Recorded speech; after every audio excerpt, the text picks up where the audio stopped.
अस्सलामु अलैकुम वरहमतुल्लाहि वबरकातुहु। अल्हम्दुलिल्लाहिल्लज़ी हदाना लिहाज़ा वमा कुन्ना लिनहतदिया लौला अन हदानल्लाह। फ़क़द क़ालल्लाहु तबारक व तआला फ़िल क़ुरआनिल मजीद फ़अऊज़ु बिल्लाहिस समीइल अलीम मिनश शैतानिर रजीम मिन हम्ज़िही व नफ़्ख़िही व नफ़्सिही बिस्मिल्लाहिर रहमानिर रहीम। वक़ाल अल्लाहु तबारक व तआला फ़िल क़ुरआनिल मजीद या बुनय्या अक़िमिस सलात वअमुर बिल मारूफ़ि व अन्हा अनिल मुनकर वस्बिर अला मा असाबक इन्ना ज़ालिका मिन अज़्मिल उमूर। वक़ाल नबी सल्लल्लाहु अलैहि वसल्लम अन अबी हुरैरा रज़ियल्लाहु तआला अन्हु क़ाल क़ाल रसूलुल्लाह सल्लल्लाहु अलैहि वसल्लम मा मिन मौलूदिन यूलदु इल्ला अलल फ़ित्रह फ़अबवाहु युहव्विदानिही व युनस्सिरानिही व युमज्जिसानिही रवाहुल बुखारी वल मुस्लिम।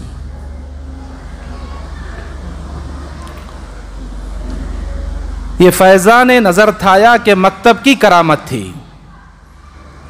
ये फैज़ान नज़र थाया के मकतब की करामत थी। सिखाए किसने इस्माइल को आदाब फ़र्ज़ंदी। सबसे पहले मैं अल्लाह तबारक व तआला का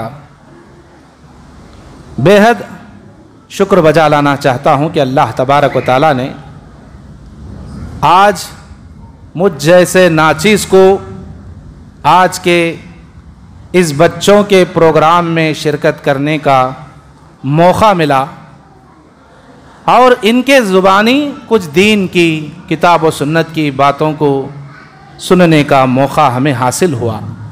ये अल्लाह रब्बुल आलमीन का बहुत बड़ा करम है, उसका फ़ज़ल है और एहसान है।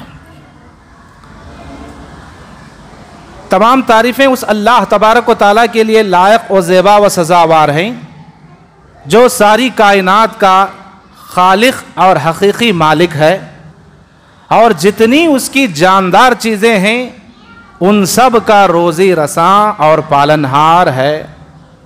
और वही अल्लाह तबारक व तआला रज़्ज़ाक़ है जो इतनी सारी जानदार चीज़ों को अल्लाह तबारक व तआला रोज़ी अता करने वाला है। वाकई दिन और रात की जिन नेमतों में हम पल रहे हैं, जहाँ तक हो सके अल्लाह को राज़ी करने के लिए इन ज़ाहिरी और बातिनी दिन और रात के नेमतों से जो फ़ायदा हम उठा रहे हैं उन नेमतों का अल्लाह की बारगाह में शुक्र बजा लानी चाहिए। अल्लाह हम सबको उसके साबिर और शाकिर बंदों में अपना नाम शामिल हाल करने की अल्लाह हमें सादत नसीब फरमाए, आमीन। बादहु तमाम अंबिया इकराम पर दुरूद व सलाम का नुज़ूल हो। बिलखुसूस नबी आखिरुज़्ज़मां सैयदुल कौनैन शफ़ीउल मुज़नबीन रहमतुल आलमीन जनाब सैयद वलद आदम इमामुल क़िबलतैन इमामुल हरमैन इमामुना फ़िद दुनिया व इमामुना फ़िल आखिरह मेरे और आपके आखिरी नबी जनाब मोहम्मद रसूलुल्लाह सल्लल्लाहु अलैहि वसल्लम पर अनगिनत लातेदाद दुरूद व सलाम का नुज़ूल हो। अल्लाहुम्मा बारिक व सल्लिम अला नबीना मुहम्मदिन सल्लल्लाहु अला अहलिही व अस्हाबिही व अहली बैतिही अजमईन।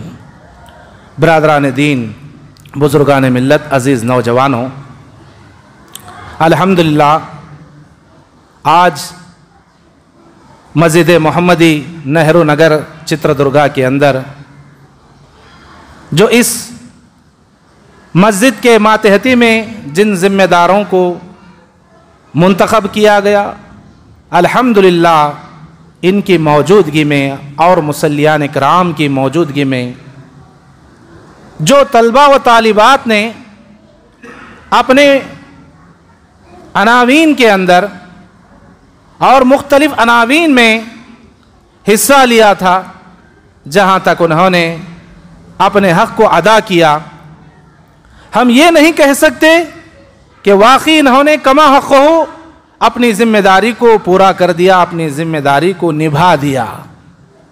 बल्कि इंसान जैसे जैसे आगे बढ़ता जाता है, जैसे जैसे उसकी उम्र दराज होती जाती है, वैसे ही अल्लाह तबारक व तआला उसे सलाहियतों से माला माल करता है।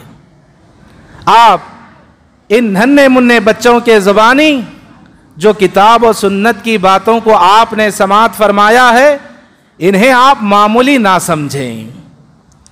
वाकई ये असातिज़ा की मेहनत का समरा है, ये उनकी कद्दो काविशों का नतीजा है, क्योंकि बहुत सारे अफराद के जहनों में यही बात कायम और दायम हो जाती है कि तलबा और तालिबात को पढ़ाना ये सिर्फ असातिज़ा का काम है, असातिज़ा की जिम्मेदारी है, ये उनका पेशा है। इस तरह की बात कह करके बहुत सारे अफराद, बहुत सारे वालिदैन इस जिम्मेदारी से बरी हो जाते हैं, इस जिम्मेदारी से दो चार हो जाते हैं। उन्हें एहसास तक नहीं होता कि हमारी औलाद की हम पर क्या जिम्मेदारी है और इनका कैसे हमें हक अदा करना चाहिए, ये ख्वाब व ख्याल में तक बात नहीं आती। इस तरह की ये सोच बड़ी खतरनाक सोच है और गलत सोच है। हम अपनी औलाद को सुधारने के लिए सिर्फ असातिज़ा पर ही डिपेंड नहीं होना चाहिए, बल्कि जैसे ही वो मकतब जाएंगे और मकतब से वापस आएंगे तो उनका जायजा लेना पड़ता है और फिर आइंदा उनकी तरक्की के लिए हमें अच्छे से अच्छे मुस्तकबिल के सच्चे और पक्के इरादे करना पड़ता है और उन्हें उरूज पर लाने की कोशिश करना पड़ता है।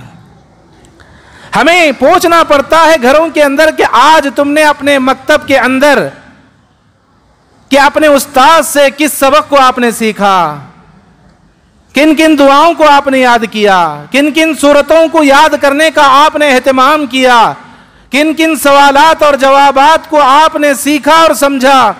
इस तरह हमें पूछना पड़ता है और बच्चियों की हमें और बच्चों की ट्रेनिंग लेना पड़ता है कि यही बच्चे आज के बच्चे होते हैं, कल के जवान होते हैं। आप किसी भी चीज को हकीर ना जाने और किसी भी छोटी चीज को हकीर ना समझें। आपको मालूम है ये बच्चे आज के बच्चे हैं, इंशाअल्लाह कल के जवान होंगे, दीन के दाई होंगे, दीन के खादिम होंगे। वाकई हमें ऐसे मामलात के अंदर अल्लाह के नबी जनाब मोहम्मद रसूलुल्लाह सल्लल्लाहु अलैहि वसल्लम का जो उस्वा और नमूना है उसको इख्तियार करना चाहिए, उसको अमल में ले आने की कोशिश करनी चाहिए। देखिए अल्लाह के रसूल जनाब मोहम्मद रसूलुल्लाह सल्लल्लाहु अलैहि वसल्लम का उस्वा और नमूना कैसे था, आप एक सहाबी रसूल के जुबानी सुन सकते हैं। वो सहाबी रसूल हजरत अनस रजी अल्लाह ताला अन्हु बड़े मशहूर और मारूफ सहाबी। ये सहाबी अल्लाह के रसूल सल्लल्लाहु अलैहि वसल्लम की इन्होंने 10 साल खिदमत की है। ये सहाबी रसूल खुद कहते हैं कि मैंने अल्लाह के रसूल सल्लल्लाहु अलैहि वसल्लम की 10 साल खिदमत की, तो ऐसे 10 साला जिंदगी के मौके पर अल्लाह के रसूल जनाब मोहम्मद रसूलुल्लाह सल्लल्लाहु अलैहि वसल्लम ने मुझे लफ्ज़ उफ तक नहीं कहा और ये तक नहीं कहा कि ऐ अनस रज़ी अल्लाह ताला अन्हो आपने ये काम क्यों किया और ये काम क्यों नहीं किया। इसी से आप अंदाजा लगा सकते हैं कि अल्लाह के रसूल सल्लल्लाहु अलैहि वसल्लम अखलाक के कितने बड़े पैकर थे और अखलाक आप सल्लल्लाहु अलैहि वसल्लम के अंदर कूट कूट कर भरा हुआ था। आज हम सरपरस्त हजरात के अंदर भी, वालिदैन के अंदर भी ये अखलाक हमारे अंदर पाया जाना चाहिए कि इसी अखलाक के जरिए से हम मकतब की तालीम के साथ साथ अपने घर के अफराद को भी, अपने घर के बच्चों और बच्चियों को भी सुधार सकते हैं और उनका मुस्तकबिल बेहतर बना सकते हैं। लेकिन कितने ऐसे वालिदैन हैं जो इस जिम्मेदारी को कहां तक निभा रहे हैं, कहां तक पूरा कर रहे हैं। बड़े अफसोस की बात है जबकि अल्लाह के रसूल सल्लल्लाहु अलैहि वसल्लम के अखलाक को हमें अपनाने के लिए कुछ कोशिश करना पड़ता है, जद्दोजहद करना पड़ता है, अपना कीमती वक्त हमें अल्लाह की राह में कुर्बान करना पड़ता है। क्योंकि आप सभी हजरात जानते हैं सबसे पहले जो वही हुई है वो कौन सी है? सबसे पहले जो वही नाजिल हुई है अल्लाह की तरफ से, अल्लाह की जानिब से, वो तालीम और ताल्लुम के ताल्लुक से है, यानी सीखने और सिखलाने के एतबार से है। तो गोया हम सभी हजरात पर जिम्मेदारी आयद हो रही है कि हम अपने अपने घरों के अंदर अपने बच्चों को हम दीनी तालीम सिखलाएं और दीनी तालीम पर ज्यादा से ज्यादा जोर दें। और दीनी तालीम पर जोर देने के लिए हमारे जो मसाजिद हैं, जो दीनी इदारे हैं, ये हमारे दीन के खिले माने जाते हैं। इन खिलों की हिफाजत करना हम सब की जिम्मेदारी है। तो गोया आप मकतब को भेज रहे हैं, किस घर से आप भेजेंगे कि हमारा बच्चा हमारे घर में रह करके हमें सताएगा, हमें तकलीफ देगा, हमें परेशान करेगा। 1 घंटा हमारे मौलाना के पास मकतब चला जाए तो वो बच्चा हमको 1 घंटे तक नहीं सताएगा, 1 घंटे तक परेशान नहीं करेगा, 1 घंटे तक हमें तकलीफ नहीं देगा। इस ख्याल से आप मकतब ना भेजें, बल्कि इस गर्ज से भेजें कि हमारे बच्चे को दीनी तालीम सिखलाना है, दीनदार बनाना है, मुत्तकी परहेजगार बनाना है और आइंदा वो सल्फ़े सालेहीन का तरीका अपनाना है और उनके मिजाज को अपनी जिंदगी के अंदर अमल में ले आना है। इस गर्ज से आप भेजिए, इंशाअल्लाह आपके भेजने का बहुत बड़ा फायदा होगा। आपको दुनिया में भी उसका सिला मिलेगा, आखिरत में भी बहुत बड़ा अजर दिया जाएगा। आपको मालूम है कि जो वालिदैन अपनी औलाद को कुरान पाक की तालीम देते हैं, हाफिज कुरान बनाते हैं, ऐसे वालिदैन को अल्लाह तबारक व तआला, याद रख लीजिए, वालिद को अल्लाह तबारक व तआला ताज पहनाने वाला है। कितना बड़ा ऊंचा मकाम अल्लाह तबारक व तआला ने रखा है। ये बहुत बड़ा अल्लाह की तरफ से ऊंचा मकाम है दीन इल्म के एतबार से। तो इसीलिए हमें चाहिए कि नबी पाक जनाब मोहम्मद रसूलुल्लाह सल्लल्लाहु अलैहि वसल्लम की वो हदीस पाक पर भी गौर करना चाहिए कि बच्चों की तरबियत हमें कैसी करनी चाहिए, बच्चों को किस तरह तालीम देनी चाहिए। जैसा कि सही बुखारी और सही मुस्लिम की हदीस है, इस हदीस के रावी हज़रत अनस रज़ी अल्लाह तआला अन्हु हैं और अबू हुरैरा रज़ी अल्लाह तआला अन्हु भी हैं। जैसा कि आप सल्लल्लाहु अलैहि वसल्लम का ये फरमान है, मा मिन मौलूदुन यूलदु इल्ला अलल फितरा, जो भी बच्चा जिस घराने के अंदर पैदा होता है, चाहे वो हिंदू घराना हो, चाहे वो मुस्लिम घराना हो, हर बच्चा जो पैदाइश के मौके पर जो जन्म लेता है, आपको मालूम होना चाहिए कि वो फितरत इस्लाम पर पैदा होता है, दीन इस्लाम पर पैदा होता है। लेकिन पैदाइश के बाद उस लड़के या लड़की की जिम्मेदारी उसके वालिदैन पर होती है। ऐसे मौके पर अल्लाह के नबी ने बात बतलाई है, फ़अबवाहु, और उसके माँ बाप क्या करते हैं, अगर वो यहूदी हैं तो यहूदी बना देते हैं, अगर वो नसरानी है तो नसरानी बना देते हैं, अगर वो मजूसी है तो मजूसी बना देते हैं। अगर वो लड़का या लड़की मुस्लिम घराने के अंदर पैदा हो रहा है तो उसके वालिदैन उसको मुस्लिम बना देते हैं।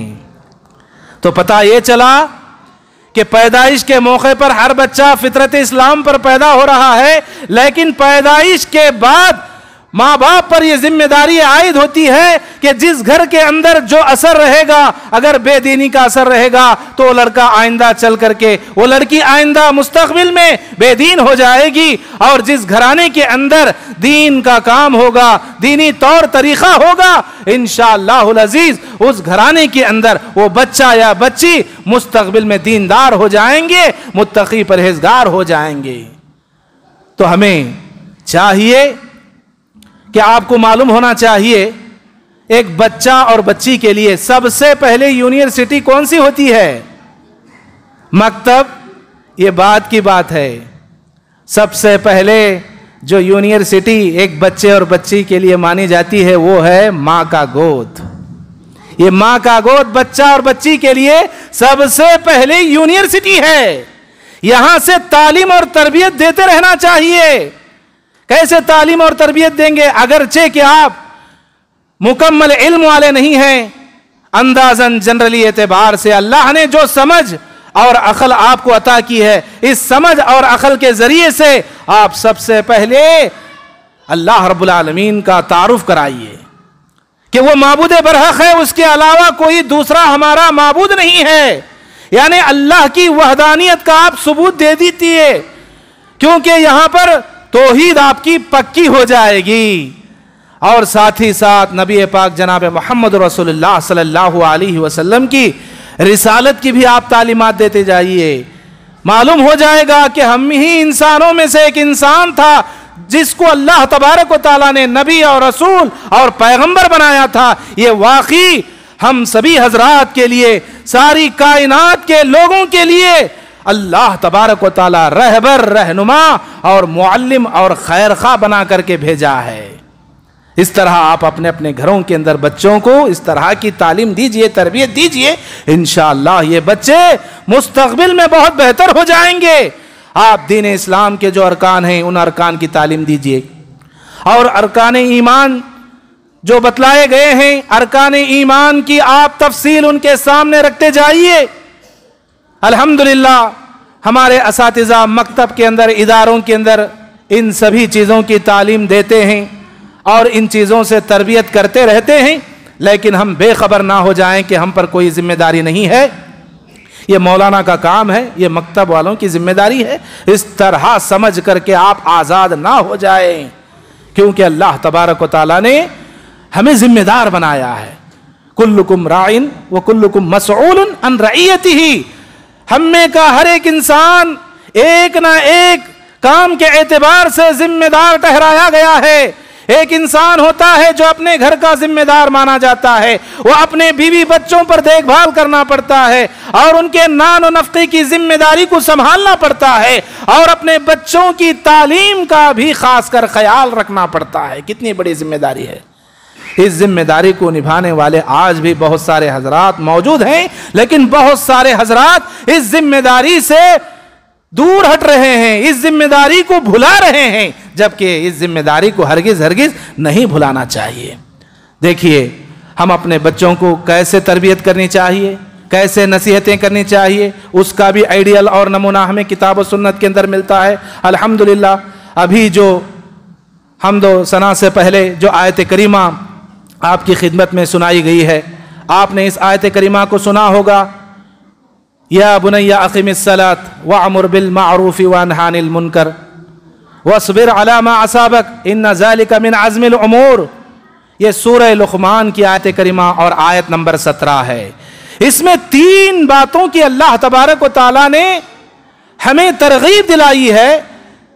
वो 3 बातें कौन सी हैं आप सभी हजरात अच्छी तरह जानते हैं। बारहा इस आयत करीमा को आपने सुना होगा, लेकिन आपकी याद दहानी के लिए, ईमान को ताज़ा करने के लिए, ईमान को मजबूत और मुस्तहकम करने के लिए बारहा इन आयात को दोहराया जाता है। इन आयात को जैसे दोहराया जाए, इन कलिमात को दोहराया जाए, ये किताब और सुन्नत की बातों को आपके सामने पेश किया जाए, तो हमें नफरत नहीं होना चाहिए, बल्कि हमारे अंदर खुशी होनी चाहिए, खुश मिजाजी होना चाहिए। अगरचे कि हमने इस आयत करीमा को कहीं पिछले मौके पर या पिछले प्रोग्राम में हमने सुना था, तो फिर दोबारा हमें सुनने का शर्फ मिला है, तो आयत करीमा और भी याद करने के लिए मजबूत हो जाएगी, मुस्तहकम हो जाएगी। तो गोया इन कलिमात को, इन आयात को, इन हदीस को दोहराने से हमारे ईमान में ताजगी पैदा होती है। आप ये जज्बा रख करके अमल करें, इस तरह का ख्याल ना करें। अभी एक मौलाना आएंगे, हमारे सामने वही बातें सुनाएंगी जो पिछले उलमा ने सुनाया था, जो पिछले हमारे रहबरों ने हमें बतलाया था, वही बातें बतलाएंगे, वही बातें पेश करेंगे। अब क्या हमारा मामला है, इस तरह का हरगिज हरगिज ख्याल ना करें, बल्कि हर हमेशा तादेर मरते दम तक आप दीनी जज्बा, दीनी जिम्मेदारी को आप बरकरार रखते हुए, अपनी जिम्मेदारी का एहसास अपने दिल के अंदर पैदा करते हुए, हर काम को आप अल्लाह की रज़ामंदी के लिए अल्लाह की बारगाह में पेश करने की कोशिश करें। अगरचे के वो मामलात, अगरचे के वो उमूर, अगरचे के वो काम आपकी नज़र में मुश्किल दिखाई दे रहे हैं, तो अल्लाह गैब से उन मुश्किल कामों को आसान करने वाला है, क्योंकि अल्लाह का वादा है, वमन यत्तक़िल्लाह यजअल लहु मिन अम्रिही युसरा, जो इंसान अल्लाह से डर मरकर जिंदगी गुजारता है, अल्लाह तबारक व तआला वाकई उसके मुश्किल काम को भी आसान कर देता है। अब इस मामले में हमें अल्लाह की जात पर कामिल यकीन होना चाहिए। तो गोया इल्म यकीन का नाम है। सबसे पहले हमें इल्म दीन से माला माल होना चाहिए और अपने बच्चों को इल्म दीन से माला माल कराना चाहिए, तभी जाकर हमारे लिए दुनिया में राहत होगी और आखिरत में बहुत बेहतरीन हमें अजर हासिल होगा। देखिए, आज कई मकामात पर इन मकातिब को और इदारों को बंद करने की कोशिश में दुश्मनान दीन पीछे पड़े हुए हैं, हरकत में लगे हुए हैं। देखिए, अल्लाह तबारक व तआला का हम पर यह फजल व करम है, क्योंकि इल्म और हिकमत अल्लाह की एक नेमत है। अल्लाह तबारक व तआला ने इस मस्जिद में इस मकतब को कायम करने का अल्लाह तबारक व तआला ने शर्फ इन जिम्मेदारान और मुसल्लियान को बख्शा है। गोया ये अल्लाह की तरफ से हमें एक बहुत बड़ी नेमत मिली हुई है, क्योंकि इल्म और हिकमत अल्लाह की बहुत बड़ी नेमत है, क्योंकि इल्म अल्लाह का ये नूर है। ये इल्म हमारे लिए अंबिया की वारिस करार दिया गया है। कितना बड़ा इल्म का मुकाम है, और ये इल्म ही हमारा ईमान है। इसी इल्म के जरिए से हम अपने ईमान को मजबूत कर सकते हैं। अगर हमारे पास दीनी इल्म ना हो, भला बताइए, सिर्फ हम दुनियावी इल्म से माला माल हो जाएं तो हम अल्लाह को कैसे पहचानेंगे, अल्लाह की इबादत का हक कहां से अदा कर सकेंगे, और नबी पाक जनाब मोहम्मद रसूलुल्लाह सल्लल्लाहु अलैहि वसल्लम की रिसालत को कैसे पहचानेंगे, और आप सल्लल्लाहु अलैहि वसल्लम को हम अपना खैरख्वाह और मुअल्लिम और रहनुमा कैसे तस्लीम करेंगे? हरगिज नहीं कर सकते। इसीलिए ये इल्म हमें इब्तिदा से इंतहा तक सीखने की तालीम देता है। इल्म गोद से गोर तक है। क्या मतलब है? मां के गोद से लेकर खबर में दाखिल होने तक हम सभी हजरात को सीखना है और सिखलाना है। अल्हम्दुलिल्लाह, इन बच्चों ने अपनी हिम्मत के साथ जो भी किताब और सुन्नत की बातें आपकी खिदमत में पेश की हैं, वाकई इन चीज़ों पर रश्क किया जा सकता है। खामियों की बात तो एक तरफा, इंसान होने की हैसियत से, बशर होने के एतबार से भूल हो जाती है, गलती हो जाती है, लेकिन गलतियों को एक तरफा रखते हुए जो खूबियां हमने देखी है, इन खूबियों पर हमें खुश होना चाहिए और अपनी औलाद को और भी हिम्मत अफजाई करनी चाहिए कि बेटा अल्हम्दुलिल्लाह, आज के तुम इस मुख्तसर से प्रोग्राम में एक इल्मी झलक तुमने पेश कर दी है। वाकई इंशाअल्लाहुल अजीज आइंदा चल करके इससे भी बड़ा प्रोग्राम आपकी खिदमत में पेश किया जाने वाला है। आप उसमें और भी बढ़ चढ़कर कई अनावीन पर आप हिस्सा लीजिए और कई लैंग्वेज इस्तेमाल करते हुए आप एक मुखर्रिर बन जाइए, एक हाफिज बन जाइए और आप एक अच्छे जहन नशीन तालिब इल्म बन जाइए। इस तरह का जोश दिलाना, इस तरह की रग़बत दिलाना, ये हम सभी हजरात की जिम्मेदारी है। देखिए, आज जिस पुरफितन माहौल से हम गुजर रहे हैं, वाकई इसमें दीन इल्म की हमें हिफाजत करनी चाहिए, क्योंकि अल्लाह के नबी की पेशन गोई है, क़ियामत के करीब दीन इल्म उठा लिया जाएगा, दीन इल्म का खातिमा हो जाएगा। आप सुन रहे हैं उलमा के ज़बानी, वाकई उसकी एक पेशन गोई आप सल्लल्लाहु अलैहि वसल्लम ने सही इब्ने माजा की हदीस के अंदर बतला दी है कि दीन इल्म का कैसा खातिमा हो जाएगा और दीन इल्म पर अमल नहीं किया जाएगा। आज अल्लाह के रसूल की वो पेशन गोई 100% हमारे सामने सही दिखलाई दे रही है। जैसा कि एक मर्तबा अल्लाह के रसूल सल्लल्लाहु अलैहि वसल्लम ने कहा था कि आप सल्लल्लाहु अलैहि वसल्लम के पास एक बात का जिक्र किया गया। उस मौके पर आप सल्लल्लाहु अलैहि वसल्लम ने इरशाद फरमाया, क्या बात आपने बतलाई थी कि ये उस वक्त होगा जब इल्म उठा लिया जाएगा। तो जैसे ही आपके जुबानी ये बात हजरत जियाद बिन वलीद साहबी रसूल हैं, उन्होंने सुनी तो आप सल्लल्लाहु अलैहि वसल्लम से कहा, अल्लाह के रसूल क्या बात है, इल्म कैसे उठा लिया जाएगा? जबकि हम कुरान मजीद की तिलावत करते हैं, अपनी औलाद को कुरान मजीद की तिलावत की तालीम देते हैं, हम पढ़ते हैं, औरों को पढ़ाते हैं, ये सिलसिला ता क़यामत जारी रहेगा। इल्म कैसे उठा लिया जाएगा? उस मौके पर अल्लाह के रसूल सल्लल्लाहु अलैहि वसल्लम ने हज़रत ज़ियाद बिन वलीद से एक बात कही थी, वाकई बड़ी पते की है। ऐ ज़ियाद बिन वलीद, मैं मदीने मुनव्वरा के लोगों के अंदर आपको मैं सबसे बड़ा होशियार और समझदार इंसान समझा करता था। तुम्हारी माँ तुम्हें गुम पाए, क्या यह हकीकत नहीं है कि यहूद और नसारा तौरात और इंजील को पढ़ते हैं? जो तौरात और इंजील के अंदर जो अहकाम बयान किए गए हैं, उन अहकाम में से किसी भी हुक्म पर अमल नहीं करते। तो ऐसे ही हम लोगों में से, हम मुसलमानों में से क़यामत के करीब दीन इल्म पर अमल नहीं किया जाएगा। अल्लाह के रसूल सल्लल्लाहु अलैहि वसल्लम ने यहां पर दीन इल्म से ही तशबीह दी है। यहां साइंसी इल्म मुराद नहीं लिया गया है, यहां सोशल इल्म मुराद नहीं लिया गया है, बल्कि दीनी इल्म ही के एतबार से अल्लाह के नबी ने बयान फरमाया कि क़यामत के करीब इल्म हासिल किया जाएगा, लेकिन उस पर अमल नहीं किया जाएगा, अमल की कमी हो जाएगी। आज अल्लाह के रसूल सल्लल्लाहु अलैहि वसल्लम की पेशेनगोई कितनी सच्ची और साबित हो चुकी है, इसका अंदाजा बखूबी हम लगा सकते हैं। आज अफसोस है हम पर कि इल्म का बोलबाला वक्तन फवक्तन गली मोहल्लों में और शहरों में होता जा रहा है, लेकिन उस इल्म के तहत अमली जामा पहनाने के लिए हम तैयार नहीं हो रहे हैं। ये बहुत बड़े अफसोस की बात है। तो इसीलिए हम सब पर यह जिम्मेदारी आयद होती है कि हम इल्म के साथ साथ अमल को भी अमल में ले आने की कोशिश करें, तब जाकर के नूरुन अला नूर होगा और वो इल्म का काफी हमारे लिए फायदा होगा।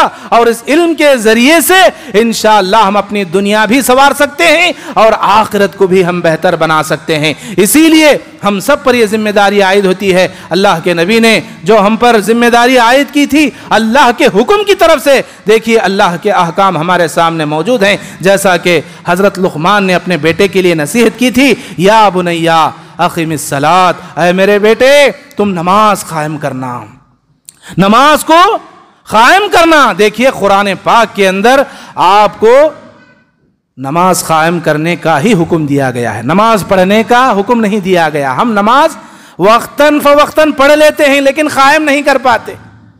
इसीलिए हम सब पर जिम्मेदारी आयद होती है कि हम खुद नमाज को कायम करें और अपने औलाद को, अपने बच्चों और बच्चियों को नमाज कायम करने की तरगीब दिलाएं, ताकीद करें, ताकि यही बच्चे आइंदा चल करके नमाजी बन जाए। इंशाअल्लाह ये जिम्मेदारी हम जहां तक हो सके निभा रहे हैं, पूरी कर रहे हैं, और भी जहां तक हो सके इस जिम्मेदारी को कमा हक़हू पूरा करने की हम कोशिश करनी चाहिए इंशाअल्लाह। और दूसरा हुक्म अल्लाह तबारक व तआला ने इस आयत करीमा के अंदर यह बतलाया है, वअमुर बिल मारूफ। देखिए हजरत लुक़मान ने अपने बेटे से कहा कि ऐ बेटा, हर हमेशा तुम भलाई का हुक्म देते रहना। देखिए हम सभी हजरात पर जिम्मेदारी आयद हो रही है कि हम भी अपने बच्चों को भलाई का हर हमेशा हुक्म देते रहें, भलाई के काम सिखलाते रहें। आप खाने पीने के आदाब सिखलाइए, सोने जागने के आदाब सिखलाइए, तहारत और पाकी के आप आदाब सिखलाइए, मस्जिद के आदाब सिखलाइए, और घर के अंदर जो रोज़मर्रा के काम हैं उन कामों के ताल्लुक से आप उनको ट्रेनिंग देते रहिए। ये जिम्मेदारी भलाई के कामों में आयद हो रही है। लेकिन आज कितने घरानों के अंदर ऐसे माँ बाप हैं, उन माँ बाप के सामने उनकी औलाद भली बात कहने के बजाय बुरी बात कहते रहती है, गाली गलौज करती रहती है, उनकी इस्लाह नहीं की जाती, उन गंदे कलिमात को रोका नहीं जाता, बल्कि खुश हो करके ऐसे वालिदैन उन औलाद के इस बुराई के ताल्लुक से खुश हो जाते हैं, हिम्मत अफजाई करते हैं। नऊज़ु बिल्लाहि मिन ज़ालिक। ऐसी बुरी जिम्मेदारी से हमें अल्लाह की पनाह तलब करना चाहिए। जबकि अगर हम बचपन ही में इन औलाद को अच्छे कामों की तरगीब दिलाते रहें और नेक कामों पर उभारते रहें तो इंशाअल्लाह इन बच्चों पर यही अच्छाई का जरूर भी जरूर असर होगा। सोहबत का असर जरूर हुआ करता है, इसीलिए सोहबत अच्छी होनी चाहिए। बुरी सोहबत से जरूर अपने औलाद को बचाने की कोशिश करनी चाहिए। आज हमारे माहौल और माशरे के अंदर इस्लाह के खातिर जो नुक्ता हमारे सामने आता है वो ये है कि हम अपनी औलाद के सामने सच्ची बात कहने के बजाय झूठी बात को आम कर देते हैं। आपको मालूम है आज मोबाइल फोन हद से ज्यादा आम होते जा रहे हैं। हर घर के अंदर एक एक, दो दो, तीन तीन फोन आपको जरूर मिलेंगे, लेकिन उस फोन के अंदर औलाद के सामने जब बाप हो या मां बातचीत करते हैं तो उनका अंदाज कैसे होता है? झूठ का अंदाज होता है। कोई साहब उनको कॉल करते हैं कि ऐ साहब हमारा फुला काम है, आप कहां हैं? तो वो घर में रहते हैं लेकिन कहते हैं कि मैं बाजार में हूं। यहां पर झूठ हुआ कि नहीं हुआ? झूठी बात हो गई। अब बच्चों पर क्या असर पड़ेगा? बच्चे हैरान हो जाएंगे, परेशान हो जाएंगे, क्या बात है, हमारे वालिद मोहतरम उनका फोन आया तो वो घर पर मौजूद हैं, कह रहे हैं कि मैं बाजार में हूं। ये झूठी बात हो गई। तो बच्चों पर इस बुरी सोहबत का असर पड़ेगा या नहीं पड़ेगा? जरूर पड़ेगा। बच्चे भी आइंदा चलकर झूठे हो जाएंगे, झूठी बात को सच्चाई की तरह इख्तियार करने के लिए तैयार हो जाएंगे। इसीलिए हमारे घरों के अंदर भी अपने औलाद के सामने हक बात ही बतलानी चाहिए। अल्हम्दुलिल्लाह शरीयत ने उनसे मजाक करने का भी हमें हुक्म दिया है, तो मजाक को शरीयत के हुदूद का पास व लिहाज रखते हुए मजाक करनी चाहिए। जैसा कि आपको मालूम होना चाहिए कि हज़रत अनस रज़ियल्लाहु ताला अन्हु के एक भाई थे। अल्लाह के रसूल सल्लल्लाहु अलैहि वसल्लम वक्तन फ़वक्तन उनके पास आया करते और उनसे मजाकिया ये बात कहा करते थे, या अबा उमैर,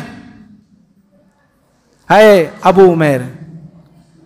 उनसे मुखातब होकर के ये कहा करते थे, मा फ़अलन नुगैर, है अबू उमैर, जो आपके पास परिंदा था, जिस परिंदे से आप खेला करते थे, उस परिंदे का क्या बना? ये आप सल्लल्लाहु अलैहि वसल्लम के मजाकिया अंदाज थे। देखिए मजाक के अंदर भी हंसने का भी अदब है, हंसाने का भी अदब है, लेकिन हम मजाक के अंदर हंसना और हंसाने को इतना मशहूर करते हुए उसकी गलती पर ऐसे हम माइल हो जाते हैं, नौजुबिल्लाह, वो सच्ची बात जाकर के झूठी हो जाती है और झूठी बात जाकर के सच्चाई की तरह दिखाई देती है। इस तरह हमारा मजाकिया अंदाज होता है। ऐसे मजाकिया अंदाज से भी हमें जहां तक हो सके बचना चाहिए और अपने औलाद पर शफकत करनी चाहिए और अपने औलाद के दरमियान इंसाफ से काम लेना चाहिए और अपने औलाद को मोहब्बत के खातिर उनकी दुनियावी जिंदगी बेहतर बनाने के लिए उन पर प्यार भी करनी चाहिए, बोसा भी देना चाहिए। देखिए कितने ऐसे वालिदैन होते हैं जो अपने औलाद को सिर्फ डांटी ही देते रहते हैं, बुरे कलिमात ही कहते रहते हैं। ऐसा नहीं होना चाहिए। इन बच्चों पर प्यार होनी चाहिए, मोहब्बत होनी चाहिए, शफकत करनी चाहिए। इसके जरिए से उन बच्चों पर काफी असर पड़ जाएगा, जिसकी वजह से आइंदा आगे की जिंदगी में ये औलाद अपने वालिदैन के इताअत गुजार होंगे, फरमाबरदार होंगे, इनकी खिदमत करेंगे, इनको खुश रखेंगे और इनका कहना मानेंगे। तो इसीलिए हमें ऐसी तरबियत पर ज्यादा से ज्यादा जरूर जोर देना चाहिए। और इसी तरह इस आयत करीमा के अंदर एक काम यह बतलाया गया है, वह अनहानिल मुनकर, जो भी बुरे काम हमारे सामने आते हैं उन बुरे कामों को रोकना चाहिए और अपनी औलाद से भी रोकने की कोशिश करवानी चाहिए। ऐसा ना हो कि हम शराब ना पीते हो लेकिन हमारे सामने हमारा बच्चा शराब पी रहा है, आ बेटा पियो, अच्छा ताकत आएगी, आप मशहूर हो जाएंगे। इस तरह हिम्मत देने की हाजत नहीं है, बल्कि वो गंदी नापाक हराम करदा चीज है, वो नशे वाली चीज है। हमें उसको बचाने की और रोकने की कोशिश करनी चाहिए। वह नहीं अनिल मुनकर में ये फरीजा हम सब पर आयद होता है। वाकई जो ये काम बतलाए गए हैं, इन्न ज़ालिका मिन अज़्मिल उमूर, याद रख लो, ये बड़े ताकतवर जो लोग होते हैं वही इन कामों को सरंजाम दे सकते हैं। ताकतवर होने का मतलब क्या है? पहलवान होकर अपने अंदर ताकत को पैदा करते हुए किसी को मार देना, कमजोर कर देना, उन्हें नीस्त नाबूद कर देना, ये पहलवानियत नहीं है, बल्कि हमें अमल के पाबंद होना चाहिए, अमली मैदान में सच्चे पक्के होना चाहिए और अमली जोहर दिखाना चाहिए। इसी अमली जोहर को लेकर अपनी औलाद को भी वो अमली नमूना पेश करते हुए उन्हें भी अमल के मैदान में सच्चे और पक्के करना चाहिए। ये हिम्मत के काम हैं, ये बहुत बड़े हिम्मत के काम दीनदारों से ही होते हैं, ईमान वालों से ही होते हैं। बेदीनों से कहाँ हो पाएंगे, लाइल्म वालों से कहाँ हो पाएंगे, हरगिज नहीं हो पाएंगे। तो इसीलिए ये जिम्मेदारी संभालने के लिए हमें सिर्फ दिन और रात, हर हमेशा के लिए, हफ्ता भर और महीना और साल भर के लिए खुशियां ही नहीं मिलेंगी, बल्कि ऐसी जिम्मेदारी को संभालना है तो हम पर आजमाइशें भी आएंगी, परेशानियां भी आएंगी, मुसीबतों का सामना भी करना पड़ा होगा। लेकिन याद रख लीजिए, ऐसी मुसीबतों का शिकार होते हुए हमें अल्लाह की ज़ात से नाउम्मीद नहीं होना चाहिए, अल्लाह की ज़ात से नाराज़ नहीं होना चाहिए, बल्कि अल्लाह की ज़ात पर भरोसा रखना चाहिए और सब्र और तहम्मुल से काम लेना चाहिए।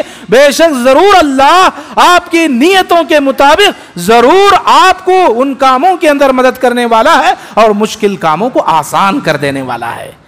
तो ये यकीन हमें इल्म दिलाता है, अल्लाह की ज़ात पर कामिल यकीन और एतमाद होना चाहिए, तभी जाकर इस इल्म दीन के ज़रिए से हम खुद संवर सकते हैं और अपनी औलाद को संवार सकते हैं। तो वाकई ये दीनी बेदारी जब तक हमारे अंदर उरूज नहीं करेगी, जब तक हमारे अंदर नहीं पाई जाएगी, उस वक्त तक हम ऐसे ही दीन के मामले में कमज़ोर होते जाएंगे और दुश्मनान दीन हमारा मजाक उड़ाते रहेंगे, हमारे दीन पर धब्बा लगाने के लिए तैयार हो जाएंगे और हमें नीज तो नाबूद करने के लिए वो हर हमेशा मुस्तैद रहेंगे, तैयार हो जाएंगे।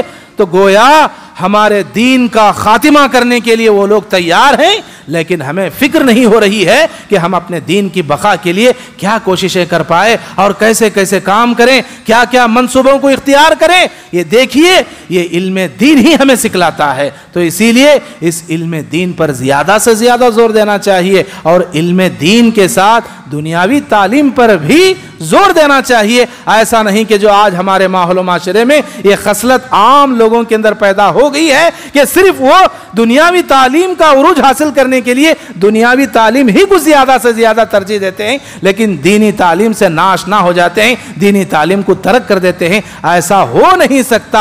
आपको मालूम होना चाहिए कि इल्म और जहालत दोनों बराबर नहीं हो सकते। इसीलिए हम सभी हजरात को इल्म दीन से माला माल होना चाहिए। इन्नमा यतज़क्करु उलुल अलबाब। अब ये बात जो इतनी बेहतरीन और उम्दा है कि इल्म और जहालत दोनों बराबर नहीं, जानने वाले और ना जानने वाले दोनों बराबर नहीं हो सकते। अब इस बात को कौन समझेंगे? ला इल्म हजरात नहीं समझ पाएंगे, नादान लोग नहीं समझ पाएंगे। समझ पाएंगे तो इल्म वाले समझदार होशियार लोग ही समझ पाएंगे। तो अल्लाह ने हमें वो होशियारी अता की है, अल्लाह तबारक व तआला ने वो समझ हमारे लिए अता किया है। अल्लाह का बहुत बड़ा बेइंतहा फजल व करम है कि अल्लाह तबारक व तआला ने हमें अशरफुल मखलूक़ात में से बनाया, सोचने समझने का मादा हमारे अंदर अता किया। तो वाकई हम अल्लाह के खुश नसीब बंदे हैं। इसीलिए हर हमेशा हमें दीनी अहकाम पर अमली जामा पहनाने की कोशिश करते रहनी चाहिए और हम पर जो जिम्मेदारी आयद होती है कि हम खुद संवर कर सुधर कर अपने घर वालों को सुधारने की भी कोशिश करनी चाहिए। ये सबसे बड़ी अहम जिम्मेदारी है। वैसे बहुत सारी बातें थी, लेकिन इस मुख्तसर से वक्त में मैंने चंद बातों को किताब और सुन्नत की रोशनी में आपकी खिदमत में पेश किया है। जहां तक हो सके इन बातों को, अगरचे कि हमने इससे पहले भी सुना है, लेकिन सुनने के साथ साथ इन बातों को याद रखना चाहिए और याद रखते हुए हमें वक्ती तौर पर अमली जामा पहनाने की कोशिश करनी चाहिए। ये जिम्मेदारी हम सभी हजरात पर आयद हो रही है। अल्लाह तबारक व तआला से मैं दुआ गो हूँ, अल्लाह सुब्हानहू व तआला हम सारे जुमला नौजवानान उम्मत को, बुजुर्गान दीन को, बच्चों और बूढ़ों को सही मानों में दीन इस्लाम की कदर करते हुए दीन इस्लाम के जुमला अहकाम पर बड़ी अमानत और दियानतदारी के साथ अमली जामा पहनाने की अल्लाह हमें सादत नसीब फरमाए। अल्लाह तबारक व तआला हमें तक़वा और परहेजगारी को इख्तियार करते हुए मुत्तकी और परहेजगार बनकर इस दुनिया से रुखसत होने की अल्लाह हमें तौफीक नेक अता फरमा। ऐ अल्लाह हम सब मुसलमानों को एक और नेक बना। ऐ अल्लाह हमारे अंदर दीनी शऊर अता फरमा, दीनी जज्बा अता फरमा और दीन और दुनिया को साथ लेकर हमें अमन व अमान की ज़िंदगी गुजारने की अल्लाह हमें तौफीक नेक अता फरमा। ऐ अल्लाह सही मानों में जो किताब व सुन्नत की बातें जहाँ भी जिस वक्त जिस महफिल में हम सुनते हैं, उन बातों का अदब व एहतराम करते हुए उन बातों को अमली जामा पहनाने की, उन बातों पर अमल करते हुए अल्लाह को राज़ी करने की अल्लाह हमें सादत नसीब फरमा। अल्लाह हमें जो बीमार हैं अल्लाह उन्हें सेहत कामिला शिफाए कुल्ली अता फरमा। अल्लाह जो मखरूज़ हैं उनकी क़र्ज़ की अदायगी का बंदोबस्त फरमा। अल्लाह जो मोहताज हैं उनकी मोहताजगी को दूर फरमा। अल्लाह जो इस रुए ज़मीन पर हमारे मरहुमीन मरहुमात इस दुनिया से रुखसत हो चुके हैं अल्लाह उनकी ख़बरों को नूर से भर दे। अल्लाह हमें मरते दम तक दीन पर क़ायम रहने, दीन पर साबित क़दम रहने की हमें तौफ़ीक़ अता फ़रमा। आमीन या रब्बल आलमीन। रब्बना तक़ब्बल मिन्ना इन्नका अंतस समीउल अलीम व तुब अलैना इन्नका अंतत तव्वाबुर रहीम। सुब्हान रब्बिका रब्बिल इज़्ज़ति अम्मा यसिफ़ून व सलामुन अलल मुरसलीन वल्हम्दुलिल्लाहि रब्बिल आलमीन।